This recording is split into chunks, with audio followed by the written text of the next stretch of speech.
সমাজতন্ত্র থেকে পুঁজিবাদের পথে বলিভিয়া, নতুন প্রধানমন্ত্রী ডানপন্থী রদ্রিগো পাজ। দক্ষিণ আমেরিকার ভূরাজনীতিতে এক বিশাল মোড়। দীর্ঘ 2 দশক ধরে চলা সমাজতান্ত্রিক শাসনের অবসান হল বলিভিয়ায়।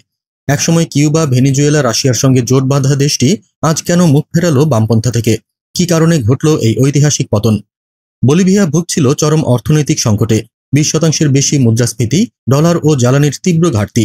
এই সবকিছুর জন্য ভোটাররা বামপন্থী মুভমেন্ট টুয়ার্ড সোশ্যালিজম MAS দলকে সরাসরি প্রত্যাখ্যান করেছেন। নতুন নির্বাচিত ডানপন্থী প্রেসিডেন্ট রদ্রিগো পাজ এখন শুল্ক হ্রাস, কর ছাড় এবং পুঁজিবাদী কৌশল গ্রহণের প্রতিশ্রুতি দিচ্ছেন। বামপন্থী ইভো মোরালেস একসময় জ্বালানি খাত জাতীয়করণ করেছিলেন, কিন্তু অপরিকল্পিত নীতি এবং অব্যবস্থাপনা দেশকে ঠেলে দিয়েছে গভীর সংকটে।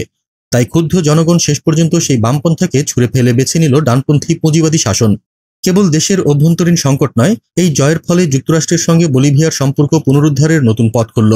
প্রশ্ন হলো, সমাজতন্ত্রের ব্যর্থতা কি এই অঞ্চলের অন্যান্য বামপন্থী সরকারের জন্য কোনো বার্তা?